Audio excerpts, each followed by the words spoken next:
So it is June 11th, and I'm going to do a quick update of the battlefield with this Ukrainian counteroffensive. And please understand there's a significant lag between what is taking place on the battlefield and actually many of the sources that we are able to generate information from are Russian. And this is good because the Ukrainians are doing an outstanding job of maintaining operation security. So when I provide you information on what's going on the battlefield on the front lines, understand that probably about 60 to 70% of this is Russian confirmed information. So please understand that I'm not just biasing towards Ukrainian information here. This is actually Russia stating the same thing. So moving on to the battlefield, we have geo-confirmed intelligence that most of the entire forward defensive line of the Russian army near Velika Novosilka, and I'm probably saying these names wrong again. If you follow me long enough, that's what I do. And that's right in this region right here. The entire line is about 20 kilometers long. If you run the entirety of the full battlefield, that's running like this.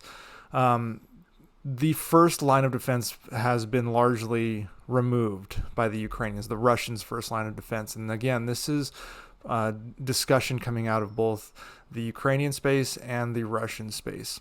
So Ukrainian forces have liberated the following towns: the Neskushne, again, sorry if I've pronounced this wrong, as well as Novodonetsky. So that means that right now, and this comes out of Institute of Study War map here, so they're a bit behind because they lag too, but what we're seeing from open source intel coming out of Russian sources is the current front line sits roughly right about here. And we saw Ukrainian released geo-confirmed footage of the 68th Jaeger Brigade of the Ukrainian ground force showing a Ukrainian flag being raised in buildings south of October, which is right here. So the flag was raised roughly in this region right here, somewhere in this area. They had geo confirmed. The settlement was reportedly captured earlier today, and the Russians had fallen back to this town right here, this Makarivka, and that's currently what we're looking at in this Zaporizhia battlefield right now. Moving on, the entire defensive line has been moved back. The Russians have largely fallen back to what they are calling superior defensive positions. As I said, it looks like roughly the superior defensive positions are now running somewhere along this line right here. So it hasn't caught up yet, but we have seen a push in by Ukraine to drive inward right here. And all of this, I guess I should color this blue so it makes it nicer. So all of this was potentially taken by Ukraine. Again, waiting on confirmation there. The Ukrainians are reporting that there has been relatively little fighting in the towns themselves. Most of the fighting is out in the open, which makes sense because out in the open fighting favors Russian artillery. Now, I spoke about this before, and I'm going to I'm going to trash these markings I've made and zoom out.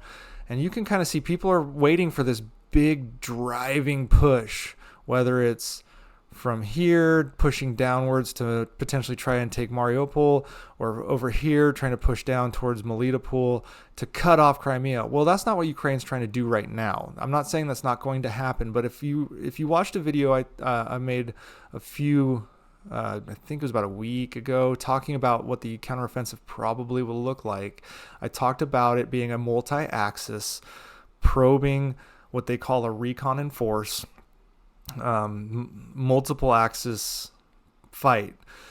And it's quite ingenious, and Ukraine is doing this, and they're doing it so effectively, and it's really amazing to watch this take place. If you look, you can see areas where the Ukrainians are conducting attacks, and they're taking small amounts of ground, pushing the Russians back. Multiple axes, and I'll zoom out here so you can see up here. There's even Russian chatter that they're mobilizing outside of Kharkiv to push here. So the Ukrainians are now creating what's called a wide but shallow offensive. and it's favoring their tactics. So this offensive is essentially, if you look at connecting the dots of all the blue that Ukraine is attacking, you're seeing that it's damn near the entire front here, minus obviously the flooded area over here. And that's not to say this won't come into play, because eventually this will somewhat dry out, and the West has provided some amphibious capability to Ukraine. So how are they doing this? The Ukrainians are playing the attrition card, trying to spread out the Russian reserves over this wide area. That they're forcing the Russians to make decisions on where to put troops. Well, the Russians actually caught wind of how this offensive was going to take place early on, and it actually explains why Russia potentially blew up the Novokakhovka Dam. Russia needed to commit more strategic reserves to other areas. And so they were able to blow this dam to remove many of their reserves, to reinforce the Zaporizhia line, to reinforce up near the Donetsk line, and to reinforce up towards Bakhmut and this whole line right here. And so blowing the dam made the region virtually down here virtually impassable by the Ukrainians, so they could free up troops to reinforce front lines over there. So why haven't we seen major brigade-sized pushes? Well, first, as I've said, we need to be patient. I've said it multiple times, offensives are weeks-long operations most of the time, not a few days. And number two, Ukraine has a disadvantage in one key area. Though they have a lot of highly trained troops, roughly 60 to 70,000 Western-trained troops with massive amounts of Western equipment, massing all of those in a place such as Zaporizhia, for instance, and I'll zoom in here, to conduct an offensive, let's say, to push hard downward and cut off Crimea, Crimea this way, it would require a massing of troops right here. Well, though I continue to harp on the fact I don't think Russia will use a tactical nuke, that is a real threat. If Russia sees a massive amount of Western equipment, Western troops, they are massing in one area, boom, right here, tactical nuclear weapon, they'll wipe them out. And so Ukraine must conduct a broad but shallow, what is a wide but shallow offensive. And again, this isn't to say that they aren't going to, in the future, conduct an operation that will be a major push once they find a major weakness. Russia has committed many of their strategic reserves up into the Bakhmut region. And the reason they've done this is because that was a strategically or politically big win for them. But as you can see, Ukraine is penetrating on the flanks.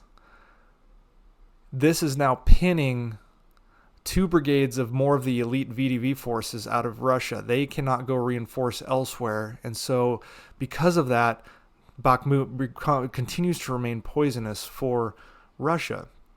Since Ukraine outnumbers Russia and is still playing this attrition game, it's forcing Russia to generate forces from within its already stressed population.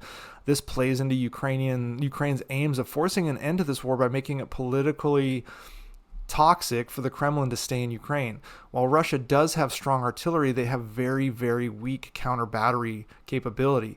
And the maneuverability of Western/Ukrainian artillery is making it nearly impossible for Russia to respond to artillery fire. The Ukrainian wide recon force is slowly chewing up Russian forces throughout the entire front line. And they're doing this by using strategic artillery, but not just hitting them with artillery, using scatterable mines like Rams mines, which are a type of mine fired by artillery, and it scatters mines, and then pinning them firing them behind the Russian forces, pinning them, and then using their artillery fan to destroy the defenses of the Russians. So that being said, I have to remind you that casualties in both equipment and personnel favor the defense. And Russia is inflicting casualties both on equipment and on personnel. Unfortunately, there will continue to be an uptick of equipment, both Western and Ukrainian, as well as personnel being destroyed, as well as Ukrainian casualties. You have to think of it like the D-Day offensive. That was devastating with many massive casualties, but it was necessary. Looking purely at the numbers, one would deduce D-Day was a loss, but we all know that it wasn't. We do not judge D-Day based on the casualties, but on the ground and what it meant to gain a foothold in France to begin ejecting Germany out. Think of Ukraine in the same light, and we need to continue to provide support.